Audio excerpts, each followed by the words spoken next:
ನಮಸ್ತೆ, ನಾನು doctor of astro gems and ಜ್ಯುವೆಲ್ಸಿನ ಜಮಾಲಜಿಸ್ಟ್ ಡಾಕ್ಟರ್ ಯಾಕೂಬ್ ಆಬಿದಿ. ಇವತ್ತು ಗುರುಗ್ರಹದ gemstone, Jupiter planet gemstone, yellow sapphire gemstone ಅಂತ ನಾವು ಮಾತಾಡ್ತಾ ಇದ್ದೀವಿ. ಯೆಲ್ಲೋ ಸಫೈರ್ ಜೆಮ್ಸ್ಟೋನ್ ಯಾರು ವೇರ್ ಮಾಡ್ಬೋದು, ಏನಕ್ಕೆ ವೇರ್ ಮಾಡಬೇಕು, ಯಾವ ಫಿಂಗರ್ ಯಾವ ಮೆಟಲ್ನಲ್ಲಿ ವೇರ್ ಮಾಡಬೇಕು ನೋಡಿ. ಗುರುಗ್ರಹ ಜೆಮ್ಸ್ಟೋನ್ ಬಂದುಬಿಟ್ಟು ಯೆಲ್ಲೋ ಸಫೈರ್ ಜೆಮ್ಸ್ಟೋನ್ ಅಂತ ಹೇಳ್ತೀವಿ. ಅದು ಉಪರತ್ನ ಜೆಮ್ಸ್ಟೋನ್ ಬಂದುಬಿಟ್ಟು ಸಿಟ್ರಿನ್ ಜೆಮ್ಸ್ಟೋನ್ ಅಂತ ಹೇಳ್ತೀವಿ.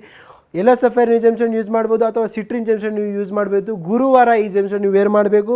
ಇಂಡೆಕ್ಸ್ ಫಿಂಗರ್ನಲ್ಲಿ ಈ ಜೆಮ್ಸ್ಟೋನ್ ನೀವು ವೇರ್ ಮಾಡಬೇಕು. ಗೋಲ್ಡ್ನಲ್ಲಿ ಈ ಜೆಮ್ಸ್ಟೋನ್ ನೀವು ವೇರ್ ಮಾಡಿದಂದರೆ ತುಂಬ ಪವರ್ಫುಲ್ ಎನರ್ಜಿ ಸಿಗುತ್ತೆ. ಈ ಜೆಮ್ಸ್ಟೋನ್ ವೇರ್ ಮಾಡಬೇಕಂದ್ರೆ ವಿಸ್ಡಮ್ ಸಿಗುತ್ತೆ, ಒಂದು ಪಾಸಿಟಿವ್ ಎನರ್ಜಿ ಸಿಗುತ್ತೆ, ಪಾಸಿಟಿವ್ ಮೆಂಟಲ್ ಗ್ರೋತ್ ಸಿಗುತ್ತೆ. ಮೇನ್ಲಿ ಈ ಜೆಮ್ಸ್ಟೋನ್ ಯೂಸ್ ಮಾಡೋದು ಫೈನಾನ್ಷಿಯಲ್ ಪ್ರಾಬ್ಲಮ್ಗೋಸ್ಕರ. ಫೈನಾನ್ಷಿಯಲ್ ಪ್ರಾಬ್ಲಮ್ನಲ್ಲಿ ಇನ್ನೂ ಅಭಿವೃದ್ಧಿ ಆಗಬೇಕು, ಫೈನಾನ್ಷಿಯಲಿ ತುಂಬ ಹೈ ಪೀಕ್ನಲ್ಲಿ ಹೋಗಬೇಕಂದ್ರೆ ಈ ಯೆಲ್ಲೋ ಸಫೈರ್ ಕನಕ ಪುಷ್ಪರಾಗ ಜೆಮ್ಸ್ಟೋನ್ ತುಂಬ ಹೆಲ್ಪ್ಫುಲ್ ಆಗುತ್ತೆ. ನಿಮ್ಮ ಜಾತಕನಲ್ಲಿ ಲಗ್ನಾಧಿಪತಿಗೆ ನೋಡ್ಕೊಂಡು ಈ ಜೆಮ್ಸ್ಟೋನ್ ನೀವು ವೇರ್ ಮಾಡ್ಬೋದು, ಜಾತಕ ನೋಡ್ಕೊಂಡು ಈ ಜೆಮ್ಸ್ಟೋನ್ ವೇರ್ ಮಾಡ್ಬೋದು, ಅಥವಾ ಗುರು ದಶಾ ನೋಡ್ಕೊಂಡು ನೀವು ವೇರ್ ಮಾಡ್ಬೋದು, ಅಥವಾ ಗುರು ಉಚ್ಚ ಸ್ಥಾನದಲ್ಲಿದೆ, ಈ ನೀಚ ಸ್ಥಾನದಲ್ಲಿದೆ ನೋಡ್ಕೊಂಡು. ಇನ್ನೂ ನಿಮಗೆ ಮಾಹಿತಿ ಬೇಕಂದರೆ ಸ್ಕ್ರೀನ್ನಲ್ಲಿ ಹೋಗೋಂಥ ನಂಬರ್ಗೆ ನೀವು ಕಾಲ್ ಮಾಡಿ ಅಪಾಯಿಂಟ್ಮೆಂಟ್ ಅಂತ ಬುಕ್ ಮಾಡಿ. ಈ ನ್ಯಾಚುರಲ್ ಯೆಲ್ಲೋ ಸಫೈರ್ ಬೇಕಂದರೆ doctor of astro gems and ಜ್ಯುವೆಲ್ಸ್ನಲ್ಲಿ ಇರುವಂತಹ ಬ್ರ್ಯಾಂಚ್ಗೆ ಮಲ್ಲೇಶ್ವರಂನಲ್ಲಿ ವಿಸಿಟ್ ಮಾಡಿ ಈ ಜೆಮ್ಸನ್ನು ಖರೀದಿಸಿ.